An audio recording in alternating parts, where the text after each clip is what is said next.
Okay, I think the last vlog that I made was when I went to visit my sister at the end of August.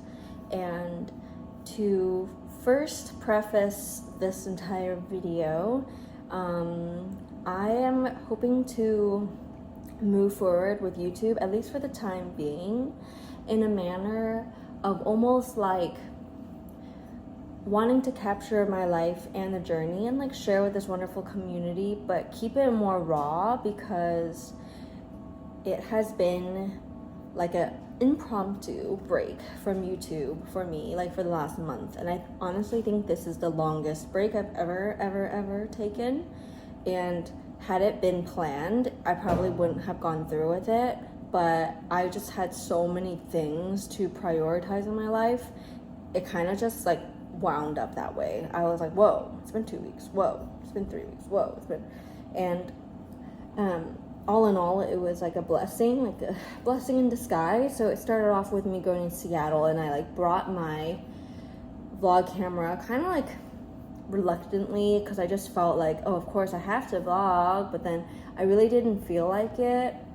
But I just thought like I'm gonna be sorry if I don't have it with me, and I'll just decide when I'm there.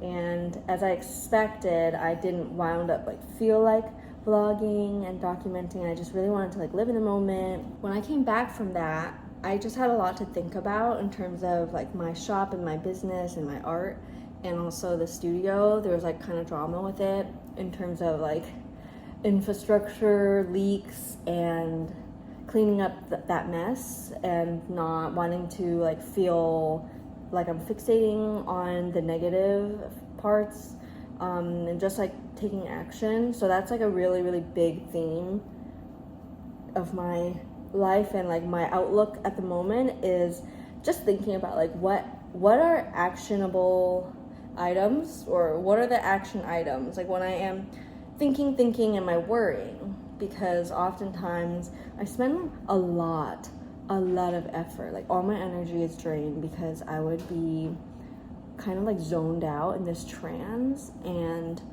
thinking about something as if I'm solving the problem itself. But to be honest, I've been better at catching myself in those moments, and really what it is just worrying. And I saw a very powerful quote, I honestly forget where, probably somewhere on Instagram, but some guy said, worrying is misuse of the imagination. And that has been something that has like repeated in my mind at least twice a day, because I would catch myself worrying while I'm like doing the dishes or trying to go to bed, and I'm like, okay, worrying is misuse of the imagination. What could I be using my imagination for right now? Oh, okay. And I'll start like thinking about something else. By the way, I'm trying to make a cup, and I'm trying to make one that I've never made before, like really long and narrow, and it's funky, but I'm having fun with it. If you watched like my vlogs earlier this year around like March, I joined this other ceramic studio, and I had been like really trying to hone in on using the wheel and improving my skills on that, and that has really paid off. Like I really enjoy the wheel, but I think like in my heart of hearts, I love sculpting by hand and doing hand building ceramics.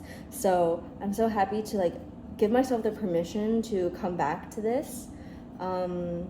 And the update is, one, I quit that studio and I'm at a different ceramic studio. And then, as you know, I have my own art studio, so I've been doing a lot of painting and illustration and secret projects that I want to share with you ASAP.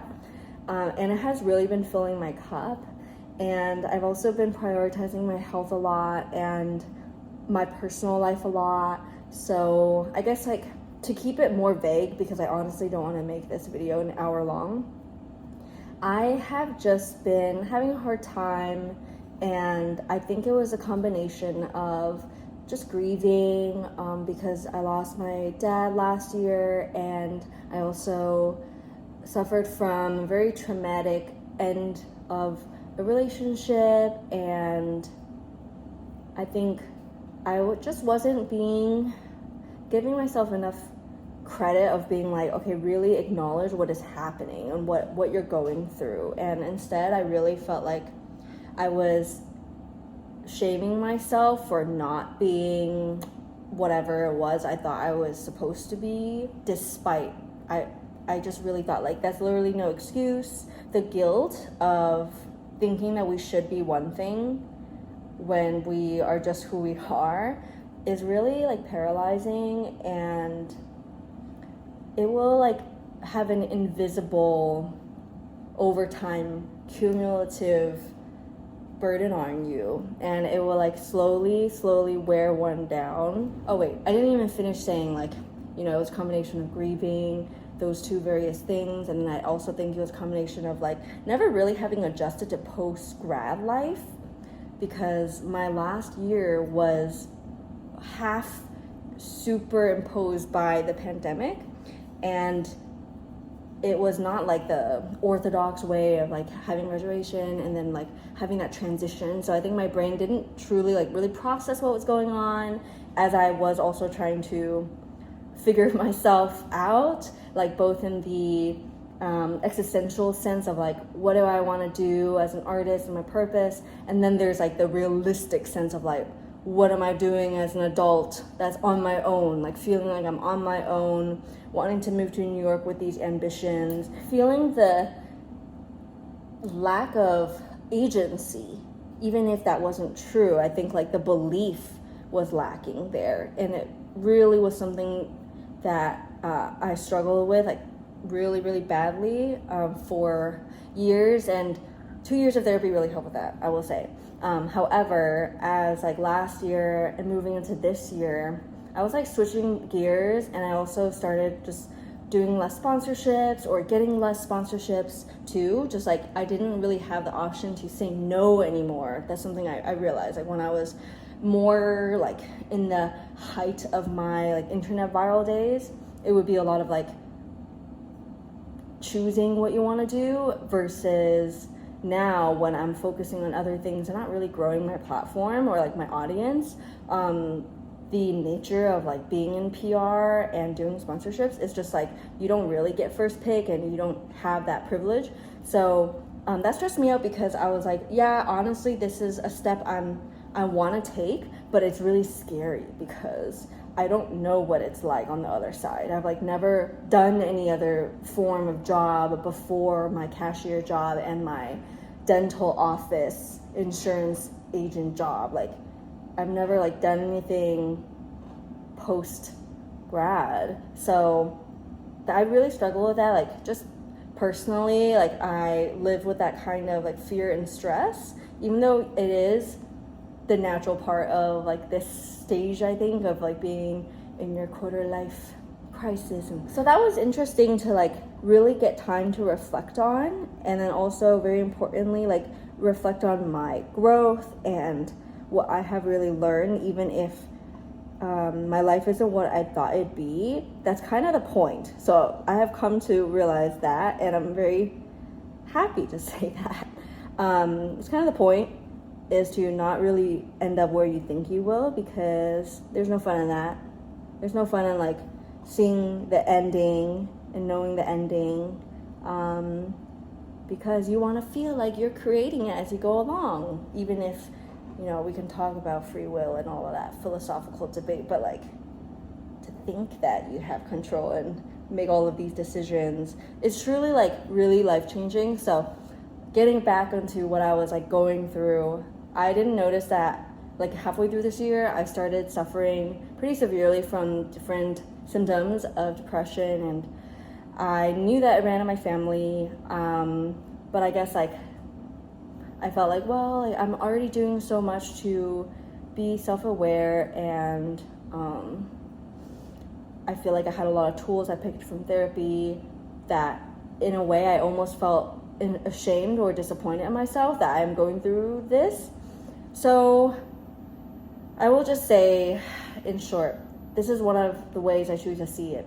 I watched this TED Talk a while ago, and it was advocating for you to view, for example, depression as a signal from your body that it is telling you something. So instead of seeing it as your flaw, you should see it as, oh, what is my body trying to tell me, right? So I have finally like made a lot of steps to alleviate whatever it was that was exacerbating and creating like the stressful circumstances, like maybe, I would say like being stressed out about my direction in life.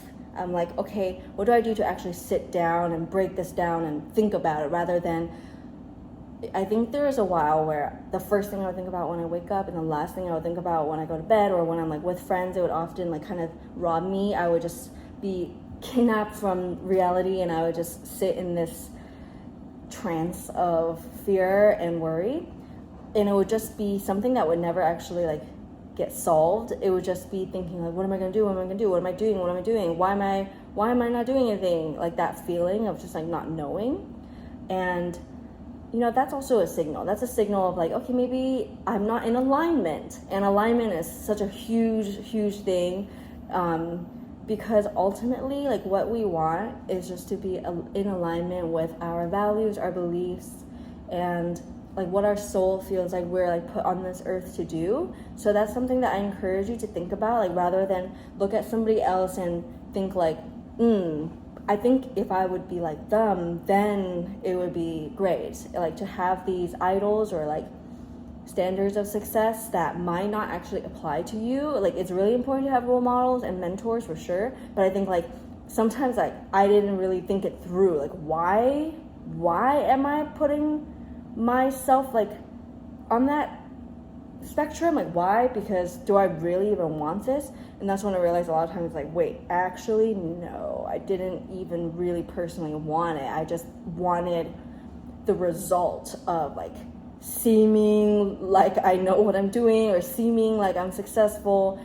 And that's why I like kind of went quiet for a while, because I really wanted that relationship with myself to cultivate and ground myself. And one of the biggest things is to first filter out all of the outside noise, and to really look within and think about like, who am I when no one is watching, and how can I be more safe in who I am no matter what my environment is. Because there is going to be inevitable influence, but to be able to like feel more ease and rest in the state of like who you are more and more of the time in your life, like not having to feel like you're putting on a show everywhere you go, it's less exhausting. And when I went to visit my sister, I made that vlog, right?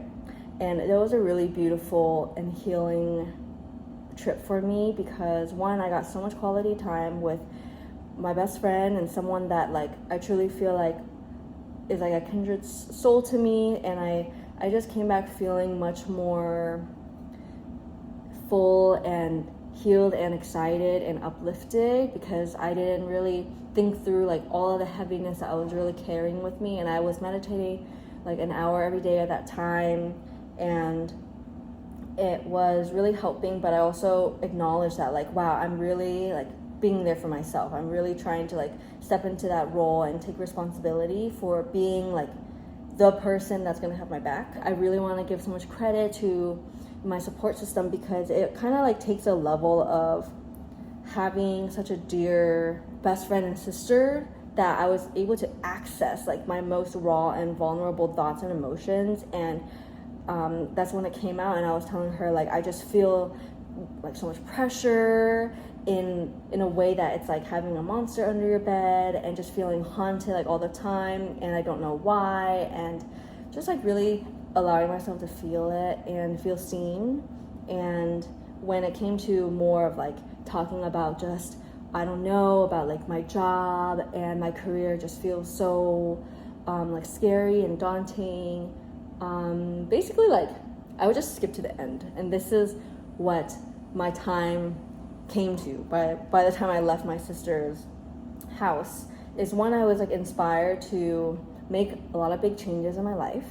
Because one, I was like, okay, I just got this art studio. I just put so much of my resources, and I'm working with my sister as well to like design new stuff for the shop. But I was just thinking like, I just put so much of my savings into this career, and you think that it would give you motivation, but it actually made me more fearful, and it made me feel more like the stakes are growing and I can't be relaxed, and nothing I do will be productive unless it's perfect. And it just made me feel so heavy all the time. So I left that trip kind of feeling like, okay, one, imperfect action is better than nothing at all. And I felt like I was given the gift of like her support in the sense of knowing like, okay, we're a team. I have people on my side, and I can also do so many things that I never like really opened my mind to. So one, I actually applied to a part-time job a while back. I want to say it was because I was talking to one of my friends I met at ceramics, and she teaches to basically support her living and then has her whole like fine art practice. So she inspired me to look into teaching positions because it allows you to like tap into your creativity and your skill, but then not have to use your like artwork in your collection to literally pay the bills. So I didn't really know if I was going to get the job yet when I was with my sister, but it was still very like, I was very happy to share with her that that was something I'm taking a chance on. And then she also asked me like if I should consider moving out of my current apartment, because she was like wondering maybe there's just really bad vibes because you were going through a breakup and had spent so many difficult, lonely nights in your apartment, and God knows I did. Like, oh my gosh, I totally did. And that kind of like was an epiphany for me, because I did realize like maybe that's the reason why I really couldn't ever be creative or stimulated in that second bedroom office, because I just spent so many like traumatic moments in that office that it just kind of brings me down and like just drives me out, to be honest. Like artist block, and having this art studio is also really important because having the right facilities to do like oil paint and having like the ventilation for working with toxic materials and stuff, that's super important, and it gives me a little bit of boundaries so I can go home and not have to think about my projects since I don't literally live in my art studio. But I felt like logistically I was not like in a place to be able to afford living anywhere else, and because my income has been less predictable, I would not actually have the proof to show any leasing agents like the way I got my current apartment. I had like the paperwork to be like, yeah, you can trust me, etc., etc. And then because they only want to see like the last 3 to 6 months, I just knew like I'm not really applicant friendly right now.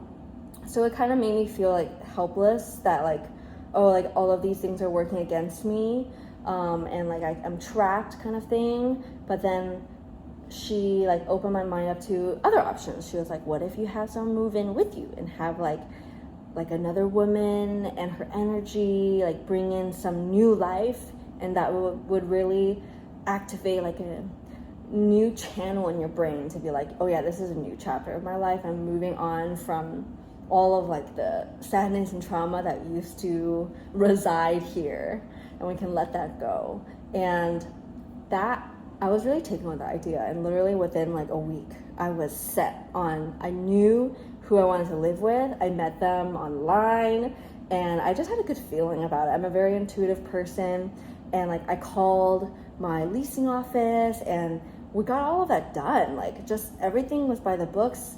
I was literally gonna sneak them in even if they rejected me. But I was like, fine, I will play by the rules and be good. But if you for some reason reject me for no reason at all, I'm just gonna sneak them in and live with them. But everything happened like as it should have, and we like mended the lease and stuff, and then the month passed. October came and my new roommate Molly arrived and moved in, and I was so happy. Like there was a lot of stuff in between I guess I missed. Like I went on Facebook Marketplace to scavenge for a bed, and I had this vision of having like an inner child bedroom where I would get a bunk bed or a loft. So underneath would be like a small office and vanity, and then on top is my bed, so that I can really maximize my bedroom, since I no longer have one room to keep all my clothes and like piles of clutter and shit, and then one room just for sleeping. I still wanted like my bed area to be a sanctuary, so my bedroom has like a very elevated high ceiling area, which was perfect because when you fit the full bed, I'm still able to like, I was ready to downsize to a twin. I was like mentally prepared for that. And my boyfriend was like, yeah, I can sleep in a twin with you. Like, I asked, I was like, would you never come over again or something? But like, I was like down for that. But luckily, I found a really cool West Elm, good quality, pretty new condition loft bed frame. And my dear friend Ed helped me. I rented a van. We did this like horrendous, difficult moving in the rain. It was so tiresome and heavy, but I got that done. And then my partner came and helped me assemble it, and I got like a cabinet. So then now my room really feels like one of those IKEA spaces that's so cozy, and there's designated areas like over here I go to bed, over here is where I do my little documents and fulfill my orders, and then I have all my pants and my makeup products, and then over here where like there's a tiny cubicle, it's surrounded by a clothing rack, so that's like my walk-in closet. And I'm somebody that really likes tight-knit spaces. I don't feel claustrophobic, which is a plus. So I really like having that corner that's kind of hidden to keep all of my like clothing accessories, rather than having it the side where you first walk in, because I do feel like it just is more busy on the eyes. So I like having that set up, and then I'll do maybe like a vlog showing my decoration processes and stuff. But as you may know, that room is like a bubblegum pink, and I wanted to like change the color, but right now I just don't have the energy for that because I'm moving studios. I'm moving again. I'm not gonna worry about my bedroom for now. I even wanted to make a mural and paint like flowers and butterflies on my wall, and I have my like, you know, Tumblr string lights up, and it just feels so cute. It reminds me of my setup when I was in middle school and high school, and it's really sweet. And like, my whole point to even telling you that is, I think in the past I thought my ego was like, oh, I can't get a roommate because one, it feels like I'm going backwards in like my growing up. You know, you grow up with your dorm mates, and then you have roommates, and then you live alone, and then you don't really go backwards. And I felt like that was just like a really arbitrary rule that I came up with, or that like my ego taught me to condone. And then when I thought about it, I was like, what? Like, if I literally split half of my rent with someone, that actually instantly grants me like this much more funds to allocate towards spending it on buying like better brushes, better paint supplies, and whatever like projects that I'm funneling that into can thrive much better. And like, I can feel a sense of ease that like no one else could give me, other than like literally like money, give it to me and I can do more stuff with it. And it's like, at the moment I'm really trying to like envision and dream big, and I have all this stuff to share with you, which is why I'm not ready to leave YouTube anytime soon. I am truly like departing from the last chapter again, you know, like let's just say 2021, that was like my wounded searching, like soul searching and healing and starting therapy phase. And then 2 years, like I feel like a new chapter has started. This is the first time I'm living with someone as an adult, right? Not as like a second year college student. And it's just very heartwarming to feel like I'm living with somebody that we both have like a caretaking and nurturing spirit, and to feel that like reciprocated. It also just goes to show how much I have grown to trust others, and how I was raised in like a broken home. So I was like very, very wary of people and very scared of getting hurt. And I'm still like, I don't know, I'm still wary of like, you know, some people will take advantage of kindness, but then I also feel like I've grown more into I trust myself, and that what I choose to do as a person will really like honor and be in alignment with my principles. And it really has nothing to do with if they decide to do something terrible to me. I would get through it, and I would just grow and become a wiser person for it. So that's one thing. And then getting back to my part-time job, I now do that 2 days out of the week, and that has really transformed my creative rut, because I know that there is like permanent structure now. I'm like, every Monday and Tuesday, this is what I do, this is where I have to be.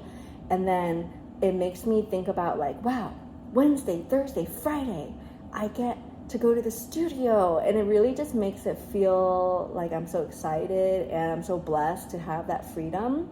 So it is true what they say, like structure is really important for spontaneity. Still continuing to be on this journey of being like a self-employed person and like a businesswoman, and figuring it out, just being like a young person, a young human being. And what was I trying to say? I'm literally like losing my train of thought. But what I meant to say is like, I'm really glad that I went for it, because teaching after school, I like work with kids. I love children. It brings me like that sense of purpose of like impacting people and using creativity to like fuel their like emotional awareness and their creativity and just overall enjoyment. It's like enrichment, I guess. I've never worked with them before in like a professional capacity, so I was just really like proud of myself for having gotten hired, because I was the only person at training that never done this before, and I kind of felt like almost like imposter syndrome. And then I was like, fuck you, go away, like now. And here I am, and I have to get fingerprinted tomorrow before I can start. So I'm in the Department of Education and stuff like that. So as I was saying, it's like really hard work, but very fulfilling, and it allows me to be like, okay, I have like this much money coming in that allows me to like pay the bills, and everything else I make will just be like, I can grow my business with it, which is really, really like, yeah, I'm just glad that I have started to like set that up for myself. And when I used to just work by myself and I felt isolated, I didn't like talk to anybody, I think that also like took a big toll on me and my mental health. And again, I think it was just like the seemingly like endless, boundless field of time coming at me and not knowing how to structure that. And then when I was struggling with depression, like not feeling like I can live up to my own standards, and the schedules I set for myself were very, very brutal and punishing and not sustainable. So it was just kind of learning about what is sustainable, what is practical, what looks like a fulfilling life to me, what defining success personally means to me. Damn, that has like truly been a huge difference for me. And I also think that's why I've been like really quiet on YouTube, because for the first time in like, I don't know, ever, I've really felt like, wow, I'm really happy with who I am. And I almost kind of like, I'm scared to ruin it. But then I'm like, no, it's fine. It's fine. Like, you don't have to keep it a secret. You don't have to like hide away, because like, it's like, it's me. It's my energy, and no one can take it away from me. And that's something I'm like coming to realize. But I'm taking baby steps to like share more, be more online and stuff. But yeah, I think those are the main updates. There's so much more, but those two already, like, wow. I'm 25 now. I turned 25 this week. I feel 25. Literally when I was 24, the whole year, I kept thinking I was 25. And then this year I was like, wait, I'm not. I'm turning the age that I thought I already was. So I feel the same. I have been struggling with leaks, and the entire floor, like the wooden floor, has buckled because of water damage. The building is trying their best. The management is trying their best to like get contractors to repair stuff, but I kind of felt I just felt like, no, this is not gonna work. I gotta get out of here. But luckily, I called them up. I asked them, can I move somewhere else in this building? Luckily, they had 2 openings. One of them was potentially like, ooh, I can do more with the space than I thought I originally could. And I really want to start workshops. And maybe like, I was always so shy and afraid of doing that, like in-person workshops and teaching art and stuff. But like, in a way, going for this job to teach after school children, teaching like kind of has just made me feel like, oh yeah, like I can facilitate workshops and stuff for adults. Like I want to do this. Like, this is a really cool thing to experiment with. And yes, this new unit has its own entrance, so it's going to be easy to find if like students come and stuff. So I was like, wow. So literally I'm moving in like 4 days, so it's gonna be hectic, and I'll be painting and setting up stuff, and I'm hiring an employee for the first time, and I'm so happy. I can't tell you, like, I don't know, like having, maybe it's like just the spirit of really like learning what community and chosen family means, and like people and connection. Like, that's really the point. I feel like when I was younger, I felt like all of the things I experienced has kind of gave me this really jaded and fearful view of the world, like very cynical. And a lot of my like early 20s has been realizing that like people are the whole point. That's why I'm living. That's really only the reason to live. Because if you think about it, why do people suffer so much from like heartbreak and rejection and like interpersonal relationships? Because like that's like really our priority. Like our soul prioritizes that so much, and for good reason. So it's really the people that you surround yourself with that would like make your world what it is. And I love solitude, but like I don't need it all the time. So I'm gonna have a part-time helper employee, like another artist gal who is in school. I'll introduce you to her soon. I just have to like figure out all the legality stuff, like how to actually hire someone, all of the business adult stuff. We'll work it out. And that's it for now. I love you. I'll see you. The wait is over.